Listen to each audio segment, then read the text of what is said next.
Om Shanti. Good morning. आज आप सभी को शिवरात्रि की ढेर सारी शुभकामनाएं।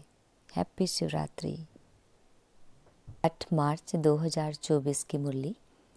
मीठे बाबा हम बच्चों से कह रहे हैं, मीठे बच्चे, बाप की सकास लेने के लिए खुशबूदार फूल बनो। सवेरे सवेरे उठकर याद में बैठ, प्यार से बाबा से मीठी मीठी बातें करो।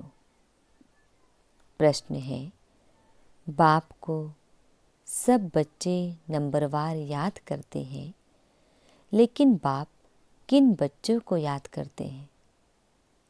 उत्तर है, जो बच्चे बहुत मीठे हैं, जिन्हें सर्विस के बिना और कुछ सूझता ही नहीं, जो अति प्रेम से बाप को याद करते, खुशी में प्रेम के आंसू बहाते।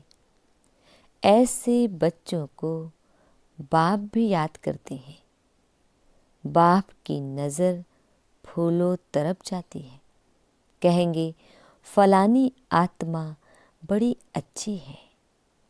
यह आत्मा जहाँ सर्विस देखती भागती रहती है, अनेकों का कल्याण करती है, तो बाप उसे याद करते हैं। ओम शांति।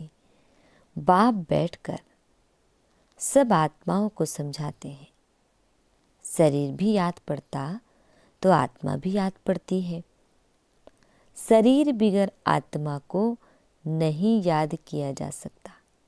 समझा जाता है, यह आत्मा अच्छी है, यह बाह्यमुखी है, यह इस दुनिया का सैर आदि करना चाहती है, यह उस दुनिया को भूली हुई है।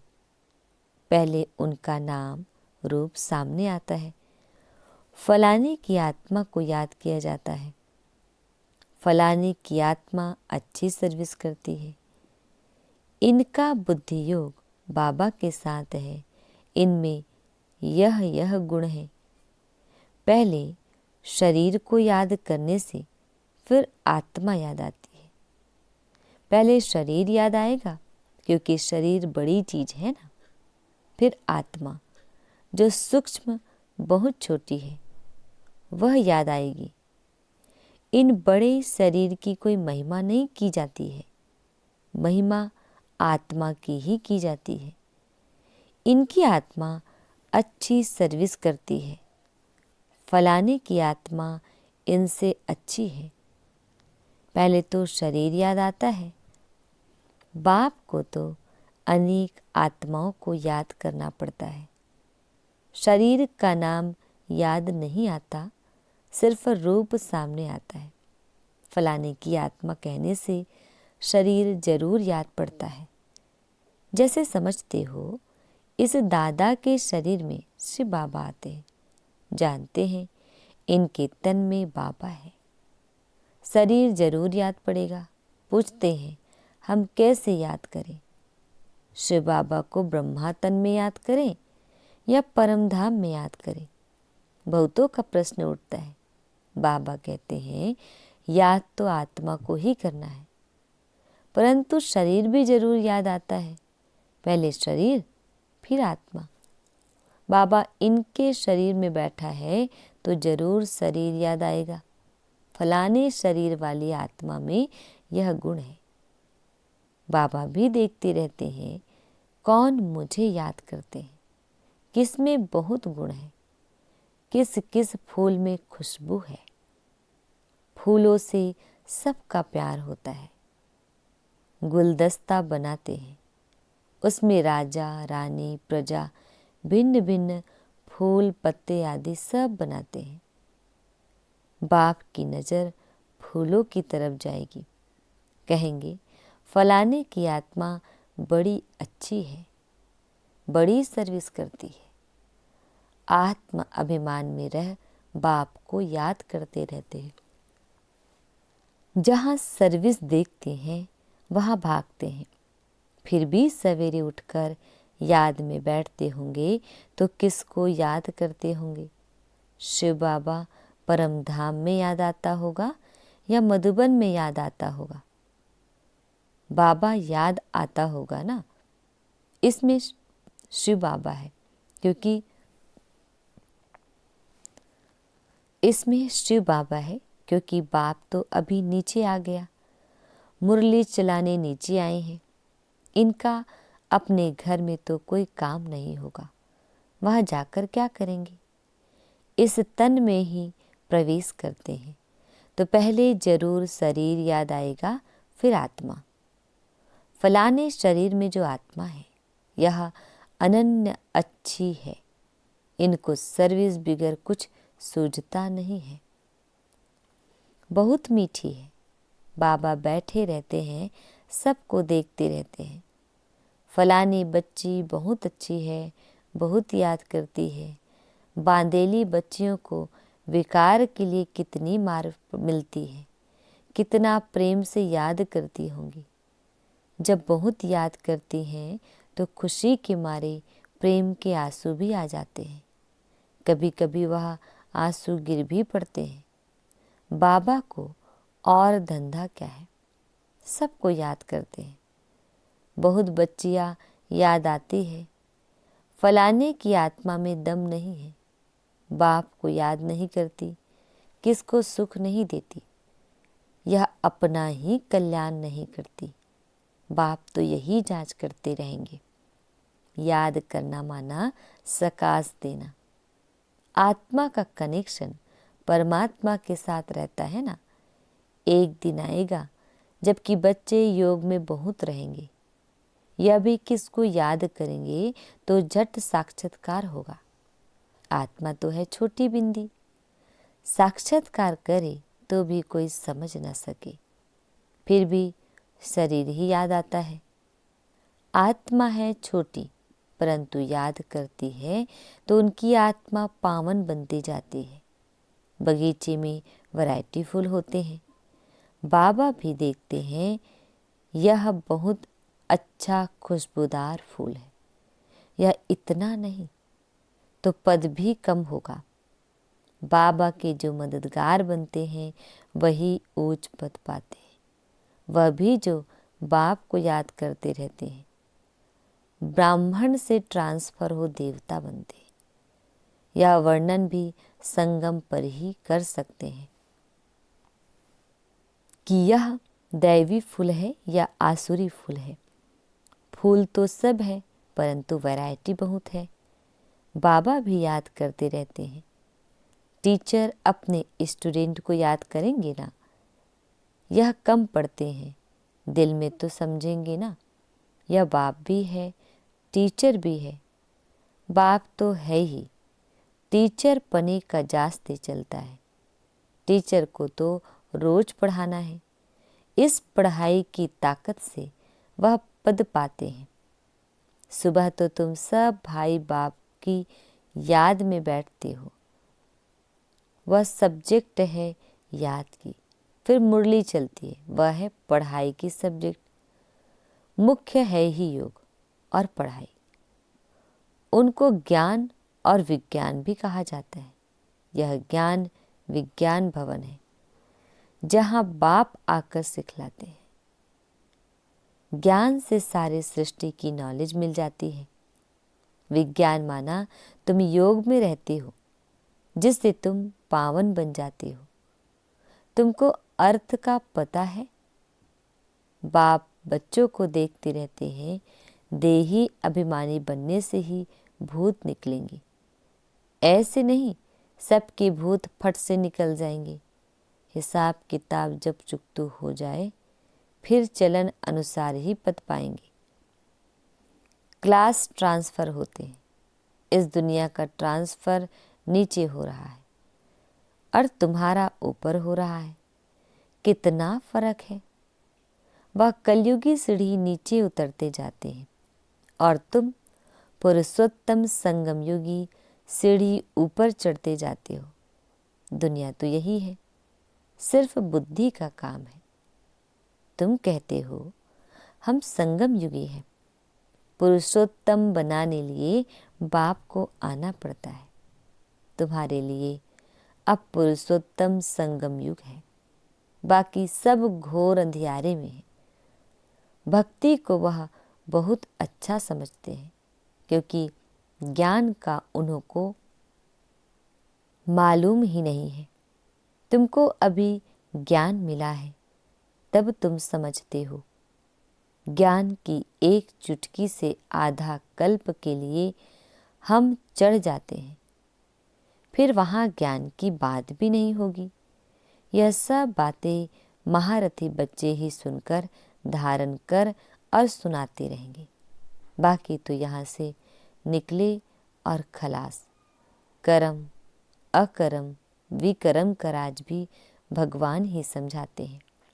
यह है कल्प का संगम युग, जबकि पुरानी दुनिया खत्म हो नई दुनिया स्थापन होनी है। विनाश सामने खड़ा है। तुम संगम युग पर खड़े हो और मनुष्यों के लिए कलयुग चल रहा है। कितना घोर अंधियारा है, गिरते ही रहते हैं। कोई तो गिराने के निमित्त भी होगा, वह है रावण। इस सभा में वास्तव में कोई पतित बैठ नहीं सकता। पतित वायुमंडल को खराब करेंगे। अगर कोई छिपकर आकर बैठते हैं तो उनको चोट भी लगती है, एकदम गिर पड़ेंगे। ईश्वरीय सभा में कोई दैत्य आकर बैठते हैं तो झट पता पड़ेगा। पत्थर बुद्धि तो है ही, बाकी भी पत्थर बुद्धि हो जाएगा। 100 गुना दंड पड़ जाएगा। अपने को नुकसान पहुंचाएंगे। कहते हैं हम देखेंगे, इनको पता पड़ता है। हमको क्या पड़ी, जो करेगा सो पाएगा। हमको जानने की जरूरत नहीं। बाप से सदैव सच्चा रहना है। कहते हैं सच तो बीठो नच। सच्चे रहेंगे तो अपनी राजधानी में भी डांस करेंगे। बाप है ही ट्रूथ, सत्य, तो बच्चों को भी ट्रूथ बनना चाहिए। बाबा पूछते हैं शिव बाबा कहाँ हैं? कहते हैं इसमें है। परमधाम छोड़कर दूर देश के रहने वाले आए देश पर आए। उनको तो अब बहुत सर्विस करनी है। बाप कहते हैं मुझे रात दिन यहाँ सर्विस करनी पड़ती है। संदेशियों को, भक्तों को साक्षात्कार कराना पड़ता है तो यहाँ ही। वहाँ तो कोई सर्विस नहीं। सर्विस बिगर बाबा को सुख ना आए। सारी दुनिया की सर्विस करनी है। सब पुकारते हैं बाबा आओ। कहते हैं मैं इस रथ में आता हूँ। उन्होंने फिर घोड़े गाड़ी बना दी है। अब घोड़े गाड़ी में श्री कृष्ण कैसे बैठेंगे? ऐसे भी नहीं। कोई शौक होता है घोड़े गाड़ी पर बैठने का। देही अभिमानी और देह अभिमानी बनने की बातें संगम युग पर ही होती है, और सिवाय बाप की यह बातें और कोई समझा भी नहीं सकते। तुम भी अभी जानते हो, पहले नहीं जानते थे। क्या कोई गुरु ने सिखाया? गुरु तो बहुत किए, कोई ने भी नहीं सिखाया। बहुत लोग गुरु करते हैं, समझते हैं कोई से शांति का रास्ता मिल जाए। बाप कहते हैं शांति का सागर तो एक बाप ही है, वह साथ ले जाते हैं। सुख धाम शांति धाम का किसको पता ही नहीं है। कलयुग में है शूद्र वर्ण, पुरुषोत्तम संगम युग पर है ब्राह्मण वर्ण। इन वर्णों का भी तुम्हारे सिवाय कोई को पता नहीं है। यहाँ तो सुनते हैं, बाहर निकलने से सब कुछ भूल जाते हैं। धारणा होती नहीं। बाप कहते हैं कहाँ भी जाते हो बैच पड़ा हो। इसमें लज्जा की बात नहीं है। यह तो बाबा ने बहुत कल्याण के लिए बनाया है। किसको भी समझा कर दो। कोई सेंसिबल होगा तो कहेगा इस पर आपका खर्चा हुआ होगा। बोलो खर्चा तो होता ही है, गरीबों के लिए फ्री है। वह धारणा कर ले तो ऊंच पद पा सकते हैं। गरीब के पास पैसे ही नहीं तो क्या करेंगे? कोई के पास पैसे हैं परंतु मनहूस है। इसने प्रैक्टिकल करके दिखाया, सब कुछ माताओं के हवाले कर दिया। तुम बैठ सब कुछ संभालो, क्योंकि अब तो यह ज्ञान मिला है कि पिछाड़ी में कुछ भी याद न आए। अंत काल जो स्त्री सिमरे। बड़ी बिल्डिंग्स आदि होगी तो अवश्य याद पड़ेगी, परंतु थोड़ा भी ज्ञान सुना तो प्रजा में जरूर आएंगे। बाप तो है ही गरीब निवाज। कोई कोई के पास पैसे होते हैं तो भी मनहूस होते हैं। ऐसे नहीं समझते कि पहला वारिस तो शिव बाबा है। भगवान वारिस तो भक्ति मार्ग में भी है। ईश्वर अर्थ देते हैं, क्या वह कंगाल है जो उनको देते हैं? समझते हैं ईश्वर के नाम पर गरीबों को देंगे तो ईश्वर एवज में देंगे। दूसरे जन्म में मिलता तो है। कहते हैं दे दान तो छूटे ग्रहण। बाप को सब कुछ दे दिया, शरीर, मित्र, संबंधी आदि सब कुछ बाबा को समर्पण कर दिया। यह सब कुछ आपका है।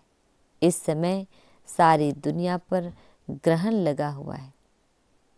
वह कैसे एक सेकंड में छूटता है, काले से गोरे कैसे बनते हैं, यह अब तुम ही जानते हो।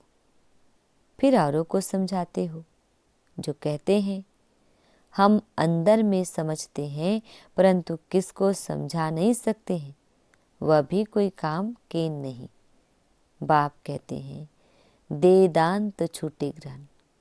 हम तुमको अविनाशी रतन देते हैं, वह सबको देते जाओ तो भारत पर व सारी दुनिया पर जो राहु का ग्रहण बैठा है वह उतर जाए और बृहस्पति की दशा हो जाए।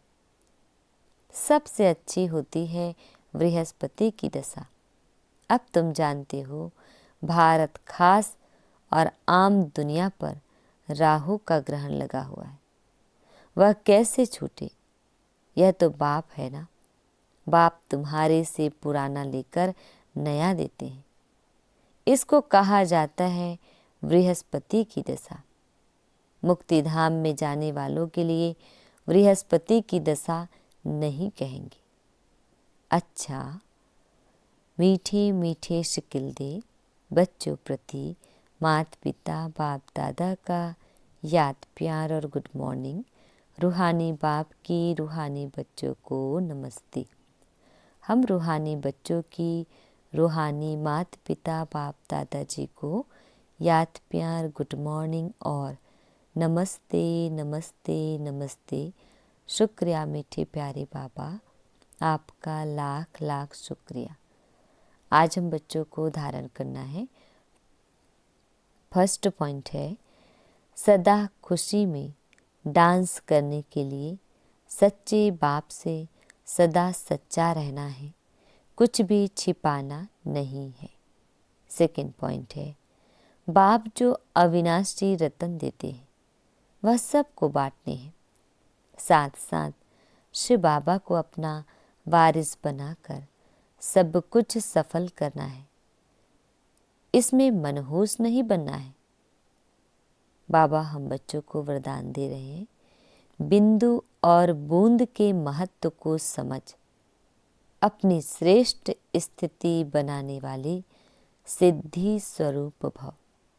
डिटेल है, शिव परमात्मा की पूजा में एक बिंदु की विशेषता है, दूसरी बूंद बूंद की विशेषता है। दोनों का अपना महत्व है। आत्मा, परमात्मा और प्रकृति का यह खेल अर्थात ड्रामा, तीनों का ज्ञान प्रैक्टिकल लाइफ में बिंदु ही अनुभव होता है और बूंद है शुद्ध संकल्पों की स्मृति, जिससे मिलन की सिद्धि का अनुभव होता है।